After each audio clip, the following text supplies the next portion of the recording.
Yo, YouTube, what's going on? It's your boy Trey back again, hit you with a video. Now, this video right here is about an airhead chick who's basically really an airhead, and I'm calling her that for a reason because the stuff that come out of her mouth is the dumbest stuff I heard this side of the Mississippi River, if you know what I mean.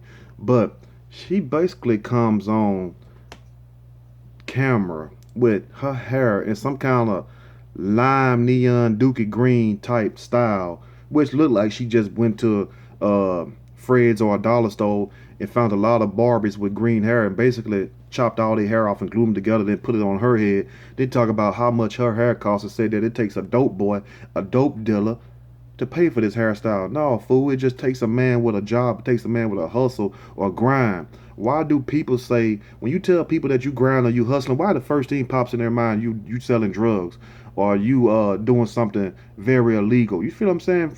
The last time I checked, like my old man used to say, I mean my old man, I'm talking about my dad and my granddad. I don't want y'all thinking I'm up here, I'm sweet on the wrong. But at the same time, like they used to say, it's more than one way to skin a cat. And see, and that's the type of attitudes and things that we have in this society today. These these youngsters, I got to say it, these youngsters think that it's cool to act and portray dumb. They think it's cool to sit up here and get on camera and talk about they don't want no good man. They want dope dealers. They want drug dealers and all this. Like, okay, do you think that you're gonna have some future with a person that's selling drugs, huh? Do you know one drug dealer that retired right now and got a good life, got a house on a hill or by a lake, got the dog running around the backyard, picket fence, two kids, wife, 4-car garage? Do you know a guy like that? I don't know too many like that. You know what I'm saying? But at the same time, it goes to show you the state that this country is in and the state that our youth is in also. The youth are so completely lost that you can't tell them nothing because either they're going to have it their way or they're going to have it no way. So what you do if you got a child like this or if you dating someone like this, you need to let him or her go. You see what I'm saying? Just like you got guys out here that go for these old thug, these ratchet girls, these thoughts, what they call hood rats. You feel what I'm saying? And you wonder why you have problems in your house. You wonder why you constantly upset. You feel me? Now I know to each their own. You feel me? Because you can't raise no higher than what you are. You feel what I'm saying? So if you ain't about shit, times 9 times out of 10, you're gonna attract somebody that ain't about shit also. You feel me? Birds of a feather flock together, if you know what I mean. But she must never seen the movie Goodfellas. You know, you better learn what happens if you keep messing with drug dealers. Goodfellas will show you what happened when you mess with drug dealers. In the movie Casino also, but really Goodfellas. Because just like that man Take That Fall, you're going to be put in some positions too. Or you need to go see the movie Paid in Full and stuff like that. And it would show you that life is nothing to be glorified. Yeah, it looked good when Ace Boogie and Mitch was riding down the strip in Harlem. It looked good when they was in that Saab. You feel what I'm saying, with the BBSs on it, the BMWs back in the day that used to have the whole kits on them. Yeah, it looked good because I've seen those same cars before rolling down the strip. But guess what? What those guys at now that was driving them cars? They're dead. They're in the federal penitentiary. But most of them didn't even make it to the penitentiary. A lot of them be glad to make it to the penitentiary. But most of them are dead. Got their head blown off or got set up and robbed and killed by their friends, just like it shows you on the movie Paid in Full. But we want to glorify this degenerate, this evil, demonic lifestyle. And it's nothing to be glorified. You feel what I'm saying? When you selling poison to your brothers or sister. But hold on, my bad. Maybe you all don't see them as your brother or sister like I do. So that may be the reason why you have the mindset you do. Now not we all, but me for one, I did strange things when I was young. I never was the type to go out there and mess with somebody, but I learned one time when I tried to hustle like that. Hey, I'm a man, I can tell you.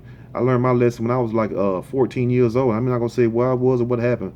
I only remember one thing. I wanted a pair of shoes and I wanted to go to the skating rink that night. I was 14 now, and I knew some of the couple of the other guys that was standing on the corner. It's a true story, real talk. And I wished well, I don't even know where he's at right now, but I was have somebody to tell you like, yeah, it actually happened. These guys way older than me. I'm only 14. Matter of fact, they were like 19, 20, 23, 25. You feel what I'm saying?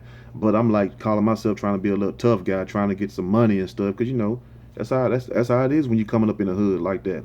So a guy gave me two I guess it was two 8 balls or something like that, like $150 a piece. So I'm looking like this ain't this like damn some candle wax or some shit like that, some deodorant or something, So he said when that car come, go to the car, give it to him. So the car come, Mercury Cougar. I'll never forget the kind with the little slant in the back. So I give him one of them. Okay, he took it, gave me $150. I'm like, damn, is that quick? You feel what I'm saying? But it was a lesson. It was a lesson learned that day also. And we was at one of my not my friend, it was an associate because he was older than me. I couldn't have been his friend anyway because at least I was smart enough to know because like a lot of these young guys, they get caught up with these older guys thinking that that's their friend, and they wind up getting that young guy set up or killed or robbing him themselves. So I already knew even back then he got with my friend. I'm just trying to make some money. I'm finna get the hell up off this corner. It was one of the worst corners in the city. Real shit. So I go to the car. I flash the money around. You weren't supposed to do that. It was my first time. So I come on back across the damn. You had to jump across this ditch, and there was a big old tree in the yard. And the car, I can see the car pulling up the street like it's finna go. Then all of a sudden, you hear like, how somebody slams on the brakes and makes the car go, and it slide. So, everybody paused and looked. It was like 5 people in the yard. Me, I'm making 6. And the car back up real fast, like, yell out, you motherfucker, like that, like that.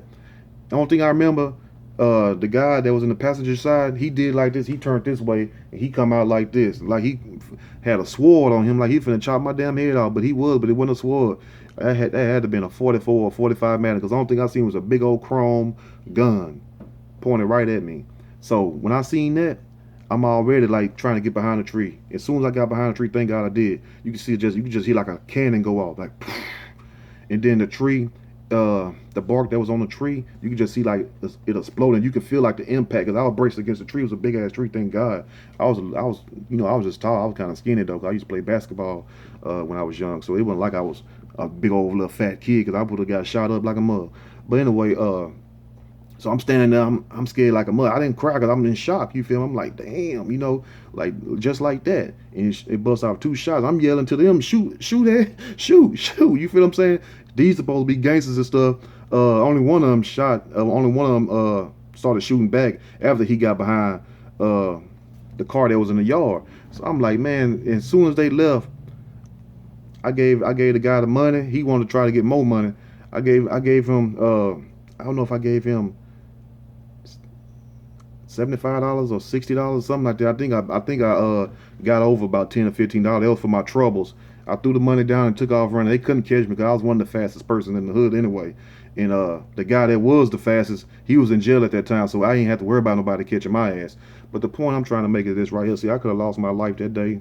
Y'all would have never known me. I would have never known you all. But like I'm trying to say, there's no future in that. And that just on one occasion. But it took that one time for me to learn.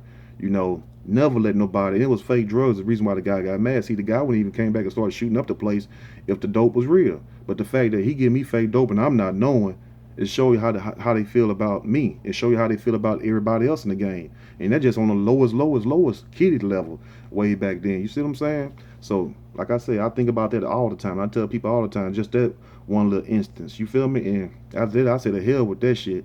I'm going to play ball. I'm going to go to school. The hell with this, because I'm starting seeing all these guys that was balling, getting killed, getting robbed. Even my own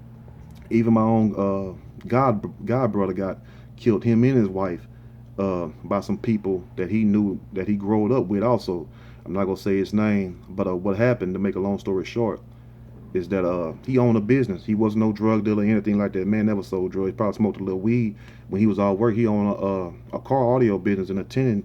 They had the tent where you could get your tent done there, and they had the car audio also. And he was in business with this Caucasian white guy.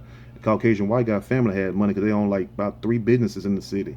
So they thinking just because he got tied in with this guy and they got money, but they don't understand their family is legit. They got businesses. They don't have to go out and commit crimes and rob people, rob banks, and sell big dope to make money. They got money coming in every day because people, they got a legit business. And hood guys don't understand that. They think the only way you can get it is selling on the corner, robbing your brother or sister, or just doing evil things that you taking a chance with your freedom and your life on. So basically, some guys that he knew went to his house, made his wife get on. Well, got him first. Caught them in the bedroom. Made him get on his knee because they were trying to find a safe to his house. The safe went at his house. The safe was at his job. Even I knew that, but I was way in another state at the time. I didn't know nothing that happened. And they had a daughter. I think the daughter was about I think 5 or 6 or maybe 7, maybe 7. And he wouldn't tell. He wouldn't tell him what a safe was. So they shot him twice in the head. Came to his wife, made her get on her knees. Execution style. That's what they call execution style, when they shoot you in the back of the head like that with your hands behind your back on your knees. She she she didn't know because he wouldn't tell her that. Shot her twice in the head. You know, the reason why they didn't kill her little daughter, because after she heard it, I guess they must have gave her a rundown, a brief rundown or something. But she jumped out the window and ran, took off running. She went to her grandma's house. Grandma called the police. They go over there. They see her son and his wife dead with the back of their head blown open. And you got people like this young dumb female thinking that that's something to be glorified. You feel what I'm saying? Knowing that them same dudes spirits ain't right. They gonna come and they gonna mess over you. Either you gonna go down for a drug dealer, or you gonna get pregnant. He gonna knock you up with about 5 kids, and then he gonna be going to somebody else while he whooping your ass at the same time, if he's able to be alive. So the point is, don't glorify that lifestyle, man. What you should focus on is getting you a business, getting you something that can make you some legit money. That way you ain't got to be watching over your back all day long like this. Because trust me, if the feds don't get you, them boys gonna get you. It's been your boy Trey. Till next time, look, stay righteous, man. I'm telling you, you'll live longer. Less worries. You like, subscribe. I'm out.